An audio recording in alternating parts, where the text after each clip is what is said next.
Like as of right now, I have more private capital than I know what to do with, and I don't have enough deals to place this capital. Like I really thought it was going to be the opposite when I got started. I'm like, man, there's all these deals and I don't have any money to buy. And after my first one, I didn't raise at all. I didn't syndicate. But I just used all my own money for the hard money deal. And it's completely the opposite. I don't have enough deals to place people into, not enough good deals. I mean, there's deals out there, but not like deals that underwrite, that have a great exit plan, that cash flow from day one with good debt. Welcome. This is the Hot Real Estate Investing Podcast, a podcast dedicated to helping others through real estate investing. Our hosts interview guests from all aspects of real estate investing who generously share valuable experiences and advice. Whether you're starting out or an experienced investor, this is the show for you. Hello and how's it going? My name is Travis Shelton and welcome to the Hot Real Estate Investing Podcast, where we focus on the mindset, motivation, and methodologies of successful real estate investors. And today we're going to dive into a subject we haven't really talked too much about on this podcast, and that's mobile home investing. And so I'm really honored to present to you guys and introduce you to Garrett Terrell, the founder of Rocket Capital Fund. Garrett, thanks for joining us today. Travis, thanks for having me on. I appreciate it. For sure. Well, I gave a little bit of background, but can you give our audience maybe your 30-second elevator pitch, just a little bit more about yourself and your real estate background? Yeah. So I've been in real estate for 6 years now. Started out as an agent, quickly transitioned into an investor. Did a lot of fix and flip with single family in Washington. And when we moved here to Phoenix about a year ago, kind of started transitioning more so into rental properties and buying and holding. And now I primarily buy mobile home parks, and actually created my first syndication about 4 months ago. Nice. And now we have two mobile home parks under contract, fully funded and raised with private capital. And that's my new focus from now on, buying mobile home parks. That's really cool. Looking forward to kind of diving into that subject, but we always start these podcasts out with a little bit of motivation. So can you share with the audience your motivational quote? Yeah, so this is a really good quote, in my opinion. It's a lot about self-belief, but it's, whether you think you can or whether you think you can't, you're right. And it really just goes to show that, like, it kind of sounds cliche, but you can really achieve anything you want to if your mind believes that. Like if you think you can do something, you can. But if you don't have that self belief, then that belief is going to follow you in the action and the execution of something. So I think it's one of my favorite quotes out there. No, I absolutely agree, and it's definitely a quote that I think about a lot. Is it Rich Think and Grow Rich, or do you remember where that quote came from? Yeah, it might be Napoleon Hill. Napoleon Hill. I can't remember off the top of my Okay. head, but I hear it a lot, and it's just a great quote. Yeah, same. And it's, like I kind of said at the intro, this show's about mindset. And I think this is a sort of mindset that gets people in the right, focus. If you're sitting there thinking negatively all the time, or having all that self-doubt, you're not going to succeed as much as if you have those positive affirmations and be thinking positive about yourself and thinking that you can do these great, amazing things. So thanks for sharing that quote, and Yeah, definitely something I think the audience can get behind. yeah, absolutely. So, transitioning into our main subject, how can you help our audience of real estate investors? So, maybe, to get started, you talked a little bit about fix and flipping in Washington and maybe holding now, but, how'd you get into real estate? You were a D1, baseball player. You were in Washington, you moved down to Arizona. Kind of walk me through that a little bit about your journey and how you got started in real estate investing. Yeah. So I always, knew I wanted to be in real estate. My mom had been in the title and escrow industry for 25 years. So I kind of grew up in the industry. And they had some rentals and stuff back in the day. And so I always had somewhat of an interest in it.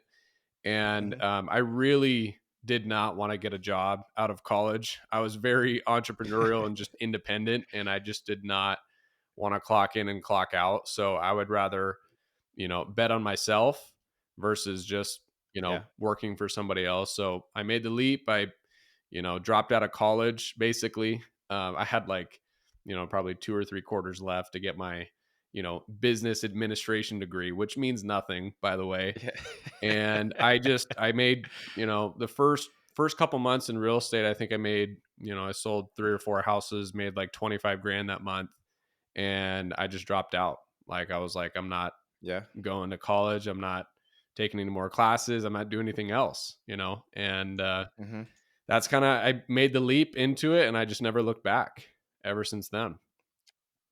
That's awesome. So help me with, the fix and flip and the realtor business. That's pretty standard, but to kind of go from there, I'm more in the multifamily space, so I know enough to be dangerous in the mobile home park space. But tell me, why mobile home park investing? What were some of the pros, or what were some of the deciders that made you kind of go mobile home versus maybe some different assets of real estate investing?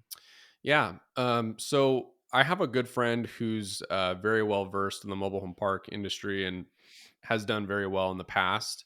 And he kind of like Okay. told me about it over the years. And I'm like, yeah, that's, it's an ugly thing though. Like I would never want to own that. Yeah. Why would I want to own a mobile home park? They're ugly type of thing. And, just speaking from like Yeah, an ego perspective. for And sure.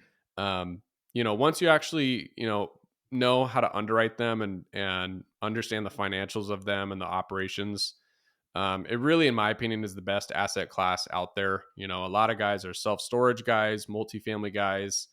There's tons of different asset classes out there. I just Sure. personally really love mobile home parks. One, because they cash flow. The yield on Okay. them is pretty substantial compared to the debt service that you can get for them. In Mhm. multifamily, you can get 6% debt and 8% yields, on a good deal.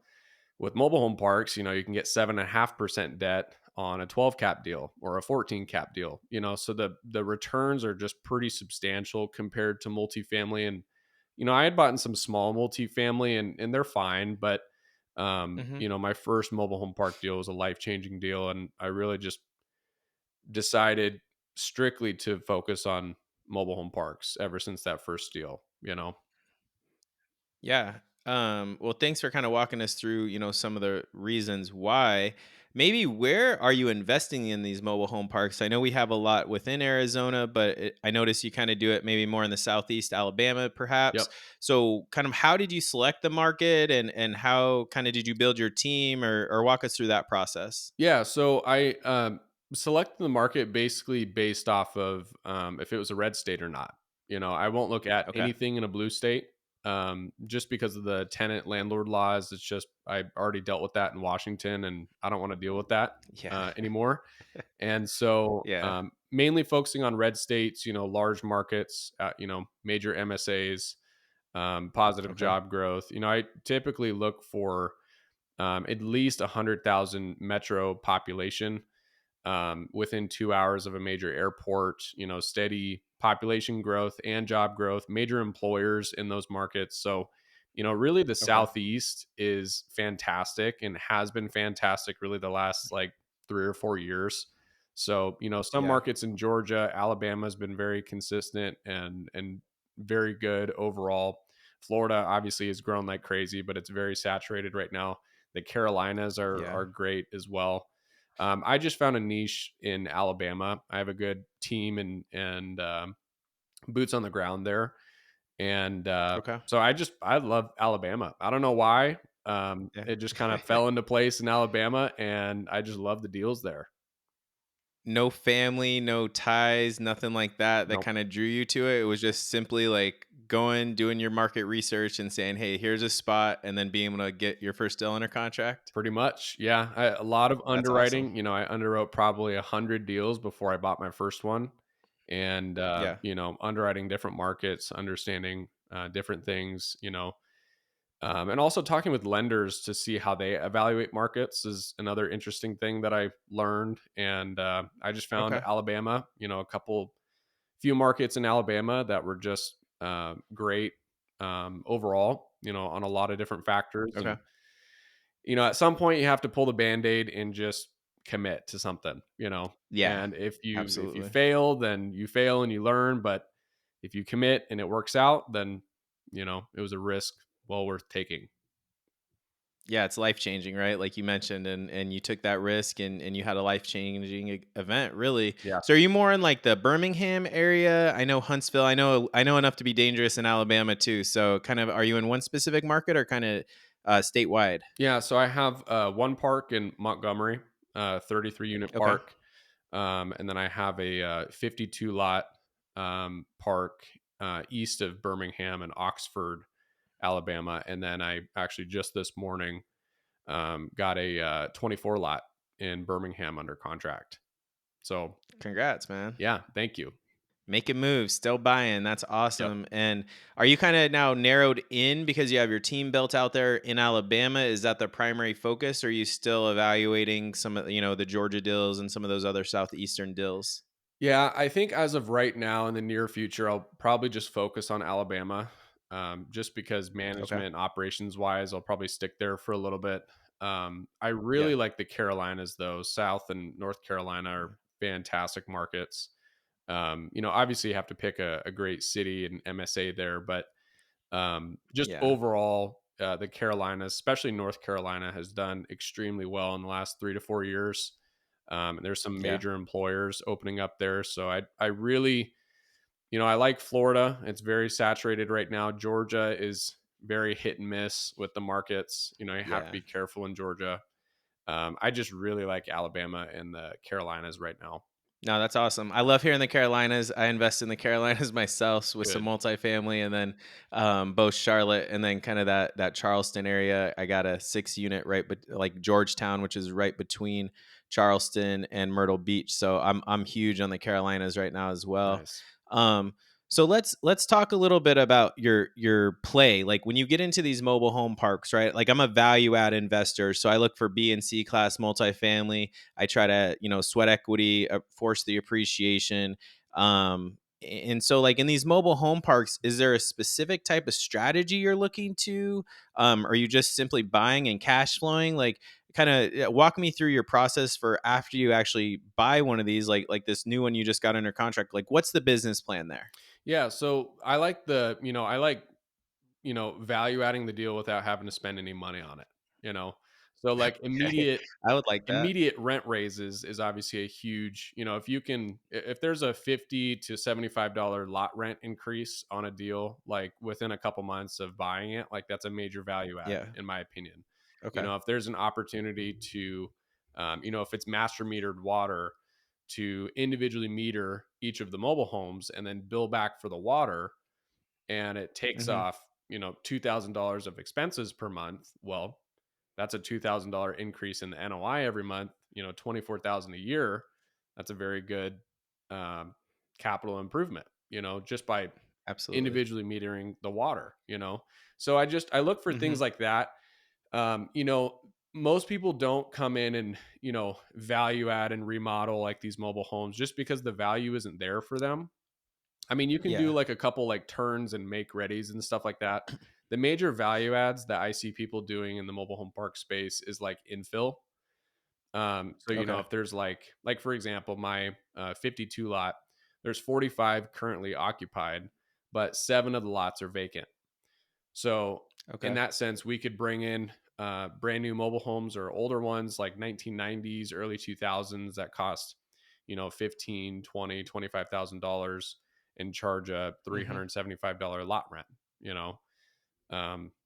3 to 4K in lot rent off of a $20,000 investment is pretty good, right?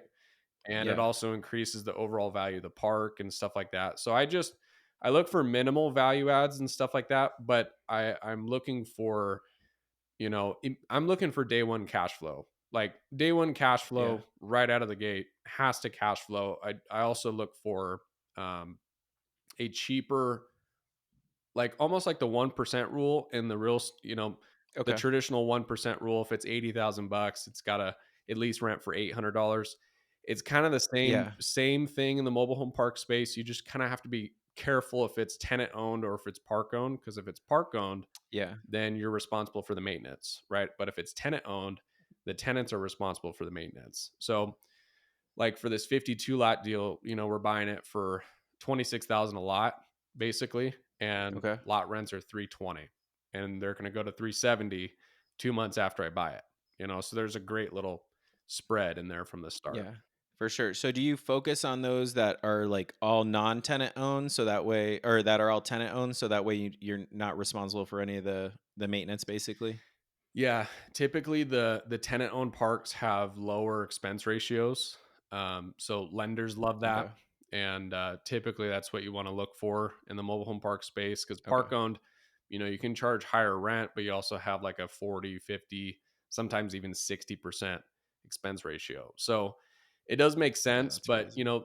part of the value add as well is, seeing a park owned home park that you can turn into a tenant owned home park, by, if the rents are 750 for park owned, well, you could just seller finance, five or $10,000 to the tenant on an RTO Mhm. agreement, rent to own agreement, and then just charge them 350 lot rent, you know, and then they're responsible Yeah. for all the maintenance. So there's many different ways to value add these deals.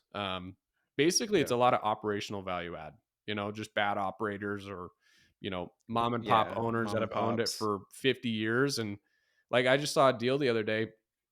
I posted about it on my Instagram. Seller hadn't raised lot rent on this deal since 1973. Oh She my was charged. She was god. literally charging $85 a month in lot rent, and the That's market lot crazy. rents in that market are like $400, 450. Yeah. I mean, since 1973, they were I wish there. I And had that much money to not care about that much extra money that I could be making every I month, you know know? it's amazing. So that's a lot of the owners. A lot of the owners in this space are mom and pop. A lot of Yeah. them are just guys that just buy, their first couple parks, and they're just bad operators, and they just want to like flip these. There's a lot of like flip Yeah. parks where they buy it from mom and pop, and then they try to make a large assignment fee, or they try to make a large capital gain. So it's kind of Yeah. it's definitely gotten more competitive, I would say. Um, Yeah. but yeah, it's just kind of a mixture.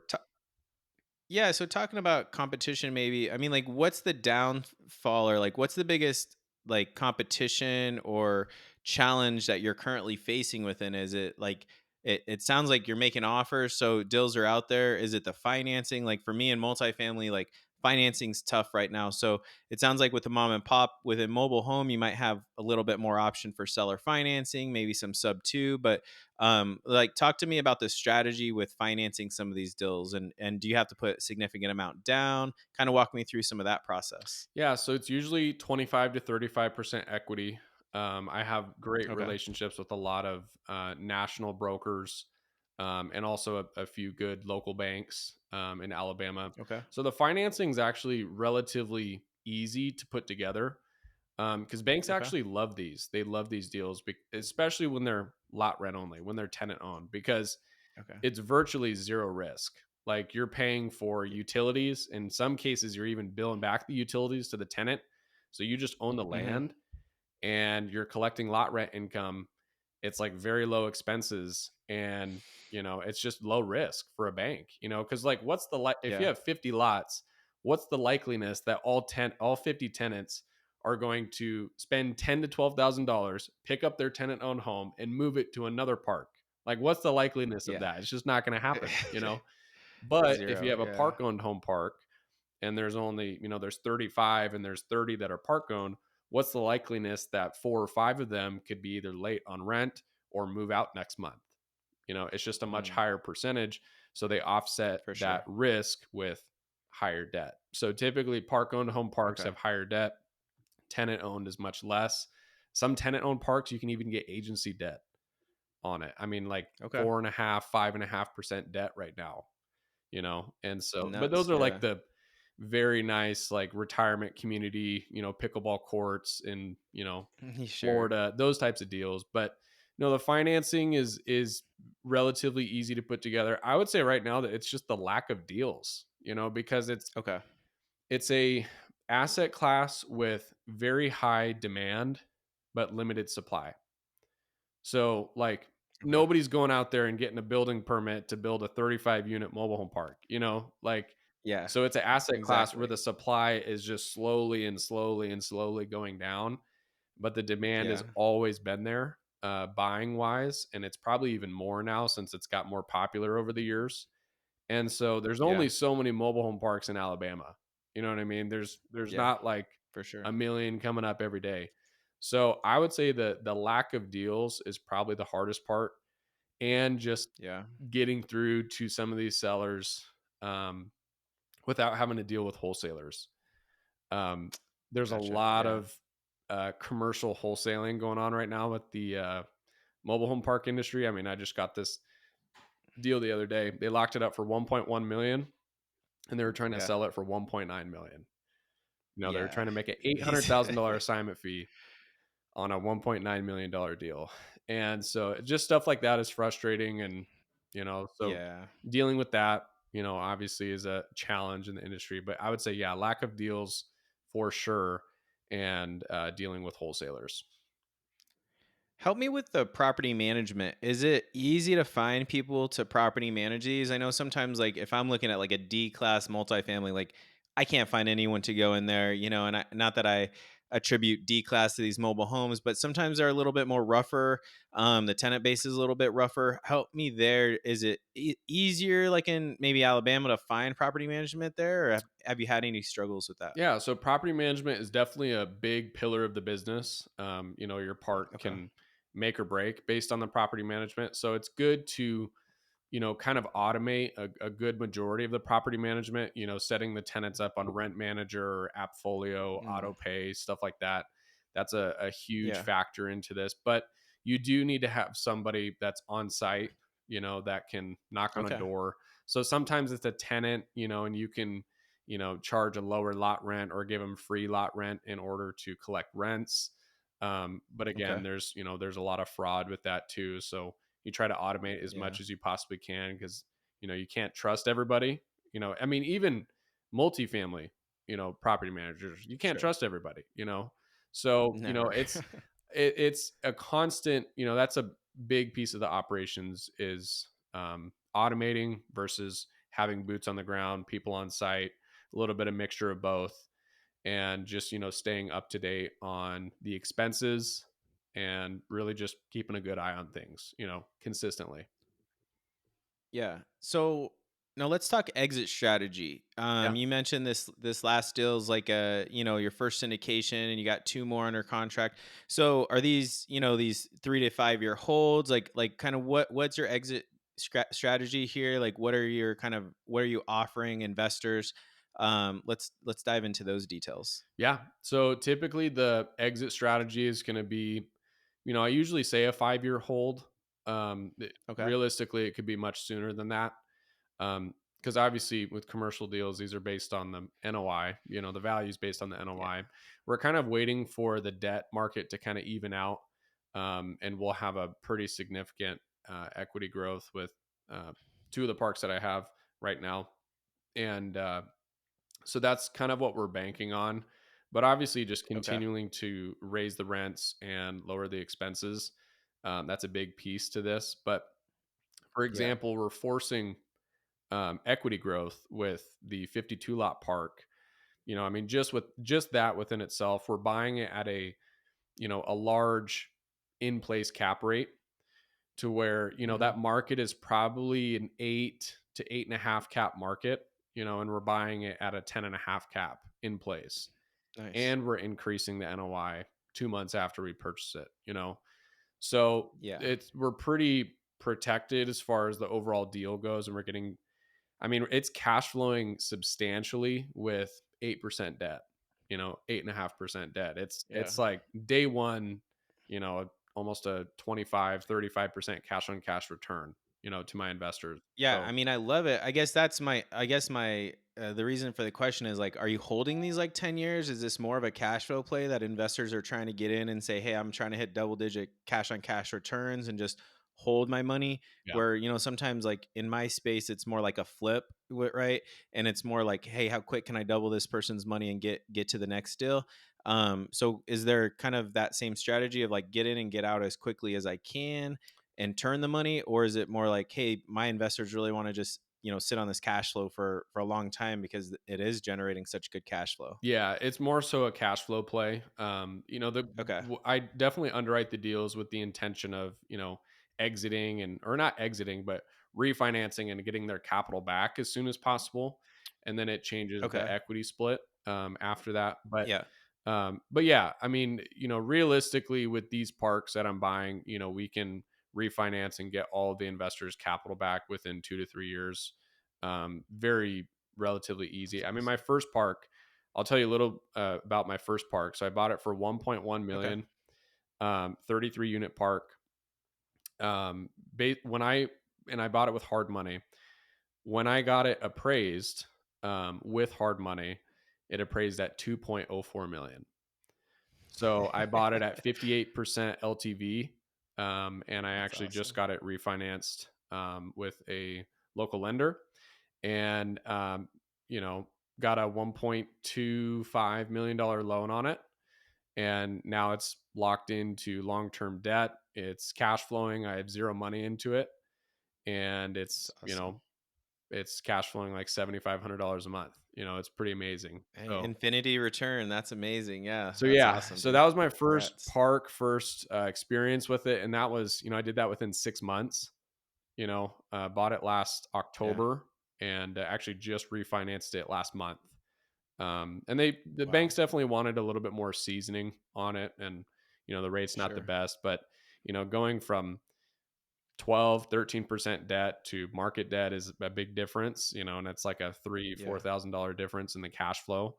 So, just on buying it with hard money, I mean, I was cash flowing $3,500 a month That's with crazy. hard money, Yeah. I mean, you know? yeah, with hard money, that's nuts. So, Yeah, yeah, and $7,500 a month is, that's a life changer. A lot of people are trying to hit 10,000 a month cash flow, and you're able to do it, in 6, 7, 8 months, yeah, with one mobile home park, and one 1.1 million will get you what, a fourplex out here in Phoenix, yeah, Scottsdale area, and you're maybe. buying, 20, 30 units out in Alabama. So that's phenomenal, dude. Yeah. So congrats on that. That really is life changing. Thank you. Thank you. Um, all right, what did I miss about mobile homes? What's something that you're dying to tell other people about mobile homes or mobile home investing that maybe people don't know, or maybe like a common myth that people always think mobile home investing is terrible that you want to kind of debunk at this point? Maybe before we jump into the hot seat.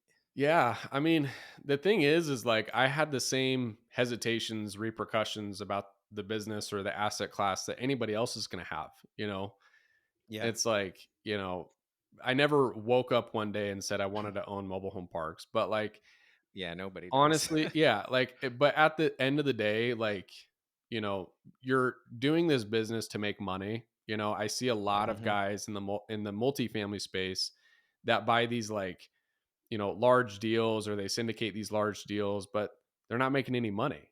They make They their make they zero. make their Yep. money on the acquisition fee or the management fee up front, from the investors when they syndicate the money, but they're not actually Yeah. making any money on the deal. And I've also seen a lot of syndicators get hit hard within the last 3 years because they underwrote it, and then all of a sudden there's 8% debt, and they get Yep. smacked, and then they lose the deal, or you know what I mean?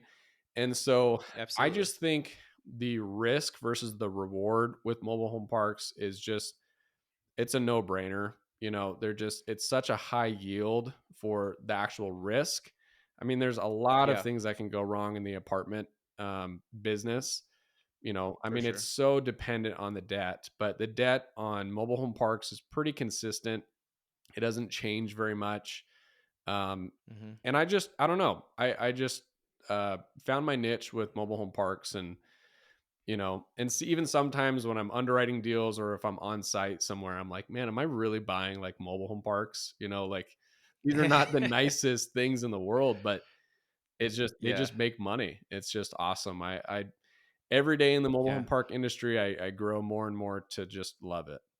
It's really awesome. That's amazing. That's awesome. Yeah. Last question before we dive into the hot seat. Yeah. You had kind of mentioned the refi and everything like that. Is that the goal, is to like refi out most of your equity partners, and then the goal is you're gonna hold them long term? Is that kind of your focus? Yeah. Is kind of like you mentioned, like the buy and hold. Okay. Yeah. Hold them. I mean, basically hold them as long as possible. Um, Okay. hold them till I absolutely have to sell them, because again, the Nice. supply is so limited in the space that, if you get your Hmm. hands on them and you just hold, like, you're going to do well over the long period of time. And obviously, I want to Okay. get my investors' capital back as soon as possible so we can go out and buy more. Buy Or more. if Yep. we have to sell, obviously we'll, sell and then take those funds and then 1031 them into another deal.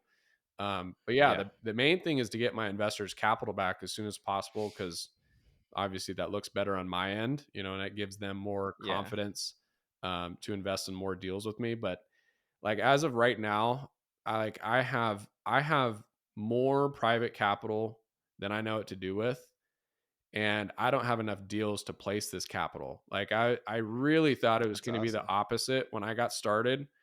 I'm like, man, there's Yeah. all these deals and I don't have any money to buy. And after my first one, I didn't raise at all. I didn't syndicate. But Yeah. I just used all my own money for the hard money deal. And it's completely the opposite. I don't have enough deals to place people into, not enough good deals. I mean, there's deals out there, but Yeah. not Of like course. Yeah. deals that underwrite, that have a great exit plan, that cash flow from day one with good debt. It's like very hard to find those. Like they're like two of my parks that I just bought were off market. Um, Sure. I was gonna say probably yeah, everything is you have to have that deal source off market to find these mom and pops. yes, yes. Off market is definitely the way to Very cool. go. Um, but yeah, that's what I would say. Nice. Well, uh, so I really appreciate this conversation. But Uh, are you ready for the hot seat? sure, let's do it.